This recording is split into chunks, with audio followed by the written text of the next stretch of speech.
Kufuatia kukamatwa kwa mwenyekiti wa Chama cha Demokrasia na Maendeleo Tundu Antipas Lissu akiwa mkoani Ruvuma Mbinga, akizungumza na wananchi wa Mbinga kuelekea uchaguzi wa mwaka 2025 Oktoba, huku Tundu Antipas Lissu akiweka wazi msimamo wa Chama cha Demokrasia na Maendeleo ambao unasema no reform no election. Kumbukwe Chama cha Demokrasia na Maendeleo kwa matukio kadhaa wameripotiwa kuzuiwa kufanya mikutano mbalimbali, ambapo kwa takribani mara tatu ikiwamo lile tukio la kuzuiwa kufanya mkutano jijini Mbeya katika viwanja vya Rwanda-Nzovwe mwaka 2023 wakiongozwa na Philemon Aikael Mbowe ambaye walikamatwa na viongozi wa Chama cha Demokrasia na Maendeleo akiwamo aliyekuwa mbunge wa jimbo la Mbeya mjini kabla ya Tulia Ackson Sugu. Pia alikamatwa pia makamu mwenyekiti ambaye kwa sasa ni mwenyekiti Tundu Antipas Lissu, ambapo Tundu Antipas Lissu amekamatwa akiwa Mbinga akizungumza na wananchi wa Mbinga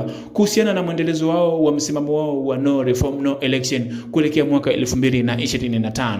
Amekamatwa kwa sasa, ana siku takriban 3 akiwa gerezani kuhusiana na kile kinachotajwa ni uhaini juu yake. Sasa shirika la haki za binadamu la kimataifa linalohusiana na haki za binadamu International Amnesty limeitaka jeshi la polisi kumwachia mwenyekiti wa Chama cha Demokrasia na Maendeleo Tundu Antipas Lissu kutokana na kile kinachotajwa uhaini juu yake ndio sababu ya yeye kukamatwa. Sasa Amnesty International imeitaka Tanzania kumwachia Tundu Antipas Lissu ambaye imetaja kuwa hana hatia ya kukamatwa kwake mpaka sasa.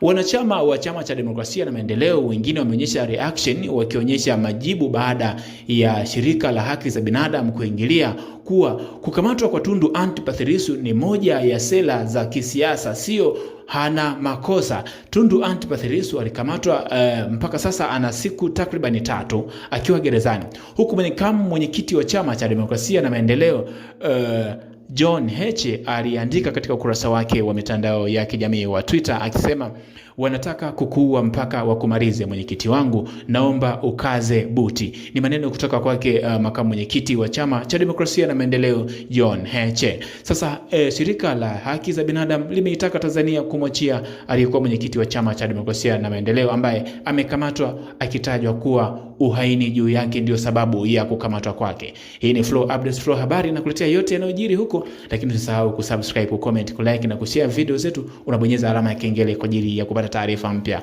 kutoka kwenye peji yetu. Yote yanayojiri kumhusu Tundu Antipas Lissu, tupo nyuma yako, tutakuletea.